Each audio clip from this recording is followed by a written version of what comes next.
This is a good opportunity to take stock of the challenges that India will face in 2018. We should briefly see what happened in 2017 because there were some important events which are going to shape the future of India in 2018 and beyond. Domestically, two momentous developments that happened in 2017. One was the GST, which was a very progressive tax reform, which has had some already an impact on how Indians look at themselves, how the Indian economy is going to shape. And the other important development was the way India dealt with the consequences of demonetization.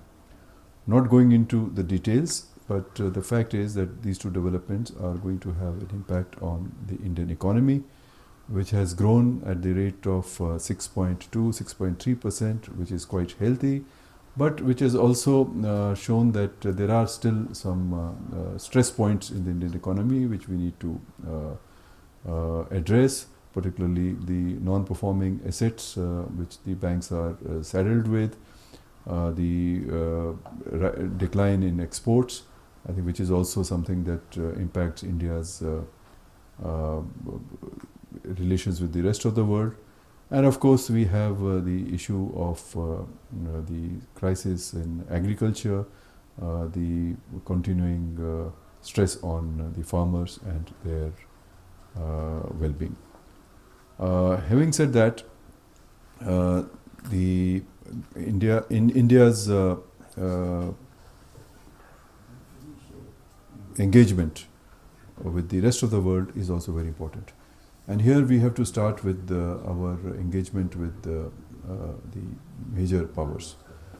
Here, Russia, China and the US. These are the three major powers with which our engagement will deepen.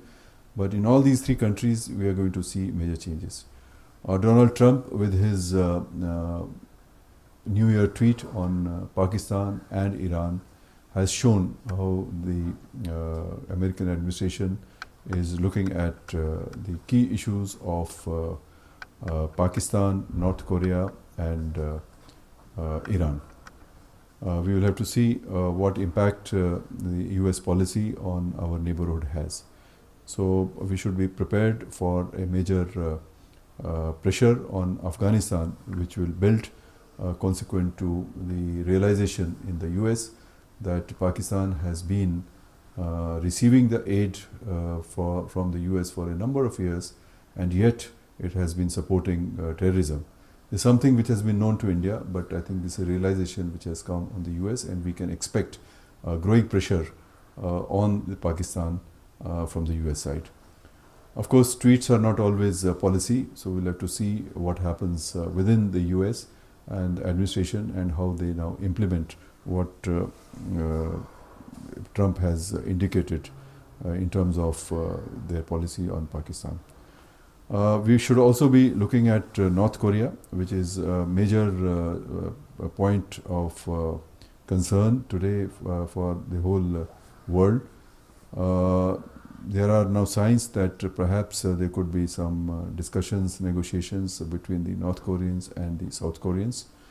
The Chinese also are probably going to put pressure on the US to talk to the North Koreans. The North Korean team may be participating in the Winter Olympics in South Korea.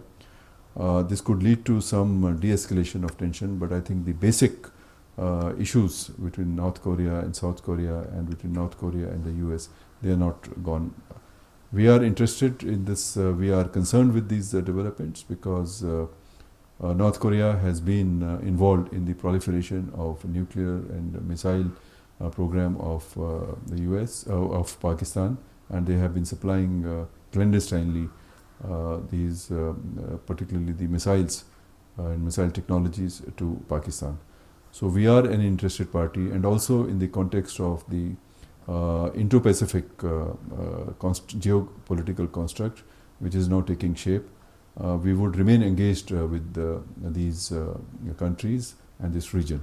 But whether the Indo-Pacific construct takes shape and becomes an important grouping, particularly of US, India, Japan and Australia, that is still a question mark, because the ambitions of these four countries is still not known, whether they would like to see this grouping to become a major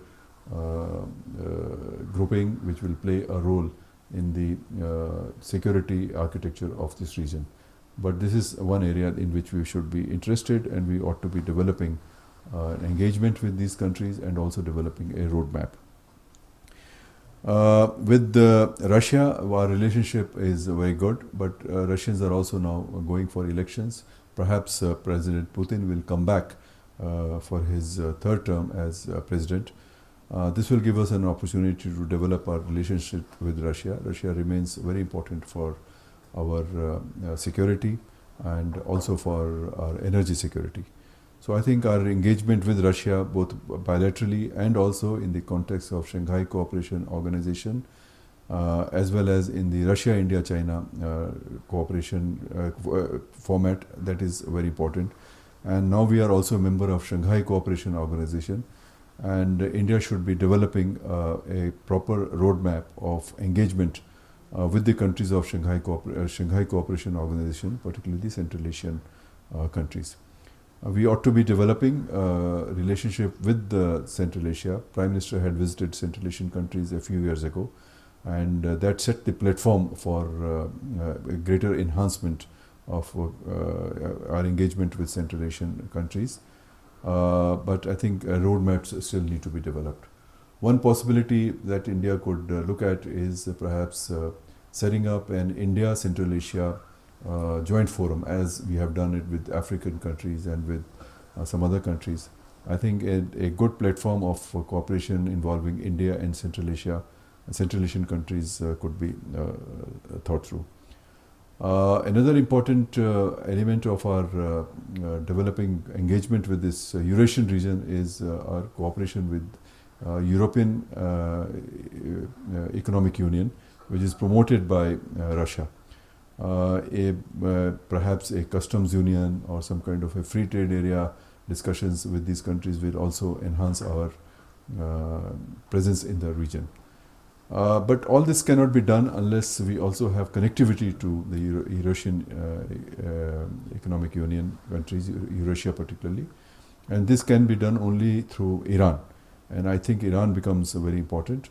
And the operationalization of the North-South, international North-South trade corridor, that is one thing that we should be focusing on. And the operationalization of Chabahar port and also connectivity to Afghanistan, that is also very important.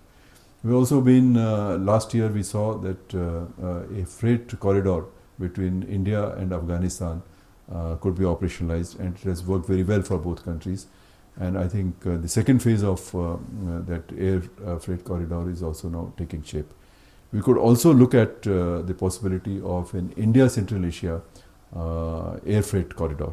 This is something that which could be replicated. The Afghan-India air corridor, that can be replicated for India and Central Asia also. But of course, the economics will need to be worked out. I think India has, in its own region and its own extended neighborhood, needs to develop connectivities. And we are doing so, particularly our neighborhood. But another aspect of our connectivity could be starting of shipping lines from India to our extended neighborhood. That could include, for instance, Bangladesh, Thailand, Myanmar on the eastern side, and Oman, Iran, and even Africa on the other side. Now, this would need to be treated as strategic projects to begin with. That means the government can come into can support some of these lines, because initially perhaps there may not be enough business. But there is a possibility, particularly in the context of Asia-Africa corridor, if we have some shipping lines, perhaps the Asia-Africa corridor could become more operational. So wherever we are engaging, we are enhancing our engagement, connectivity needs to be improved. I think that is the short point that I am trying to make. In our neighborhood, we have major developments taking place. Nepal has just had elections. Bangladesh would be going into elections next year, and Pakistan will be going into election this year. Maldives is also, in a situation where the Chinese influence is increasing, not only in Maldives but also many of these areas.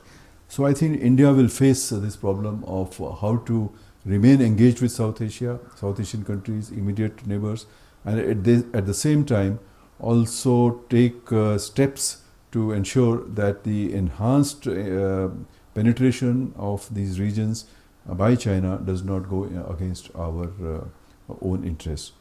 We have seen that Bhutan is very important for us. We have seen a major standoff, 72 days long standoff that we had with the PLA in a disputed territory, which is in Bhutan. This was a unique experience for us, but India stood firm, and finally the Doklam crisis was resolved through diplomatic means. We have had, after Doklam, we have had good discussions with China on at the special representatives level, and the Chinese, it is understood, were also very keen to enhance our relationship. But they have, while with China we will remain engaged, but I think some of the issues which have been raised through the because of the Chinese support to Pakistan, and they are building this China-Pakistan economic corridor, and we are seeing that Chinese and Pakistanis and Afghans, they have also come up with some cooperation and engagement, and I think the extension of China-Pakistan economic corridor to Afghanistan is also being considered. The Chinese presence in Bangladesh, they have also about 25 billion, 26 billion worth of investment they are planning in a number of projects there. And then of course in Maldives they are also have number of projects. So we see that the impact of China's investment and trade in our neighborhood and deep penetration into these neighborhood, what impact it has on India's interests, particularly the security interests, that is something that I think India will need to be prepared for. So these are some of the issues which are very important, and a number of important events will happen, and we ought to be prepared in dealing with the challenges which are coming to us. Another issue I think which India will need to look at is on the technology side. We have seen some extremely worrying developments in the cybersecurity front. There was this, the hackers were able to steal about $80 million from Bangladesh Central Bank last year. They also tried to do similar thing with an Indian bank also. Fortunately, that didn't happen. There was this, the WannaCry worm, which spread throughout the world and which impacted many people in India also. That was basically a cyber extortion. I think these trends we are going to see developing further, and India would need to strengthen its cyber security in its critical areas, critical networks, particularly in the banking sector, maybe in civil aviation and many other areas like that. There's also a worrying trend that there is a deep divide in the international community on the issue of cyber norms. We have to play an important and active role in ensuring that the discussions which are going on the issue of cyber norms, our own interests are not overlooked. We, at the same time, will have to take steps to strengthen our own networks. We are also seeing very important developments in the technology area, particularly with the growth of artificial intelligence, machine learning. There are two impacts which we have to be concerned about. One impact is on the jobs, because increased automation is leading to loss of jobs in all over the world. Routine jobs are already going to machines, which are driven by artificial intelligence, big data analytics, machine learning, etc. So we need to build our capacities and at the same time ensure that we create enough jobs in other sectors. That is one part. The second aspect of the technology is on warfare. We are now seeing these technologies are being used to develop lethal autonomous weapon systems. These are weapon systems which are autonomous, which means the human-machine interface that becomes very important, and humans can be bypassed by these autonomous systems. So these technologies are dual-use technologies. Their development cannot be stopped because they are already in use. At the same time, what impact it will have on warfare, that needs to be studied. So there was a UN group of governmental experts which looked at some of these issues in depth, and India is in the chair of that working group, group of governmental experts that has been set up. I think India is in good position to give direction to the discussions on these lethal autonomous weapon systems and related issues. And there are military issues involved, technological issues involved, and there are also issues of politics, ethics and morality. So making sure that we do not lag behind in the development of these technologies, our private sector, etc., are well tuned to this. At the same time, we should also ensure that such things are not proliferated and they have an adverse impact on us. So on the technology front, cyber is one, the autonomous weapon systems another, but we should also be looking at technologies in agriculture and technologies of automation, manufacturing, particularly 3D printing, etc. India needs to essentially build a culture and of innovation, and we should have a robust ecosystem of innovation, otherwise we will be left behind. So these are some of the areas in our neighborhood, extended neighborhood, our engagement with big powers, and also in the technology front that we wanted to talk about. Thank you.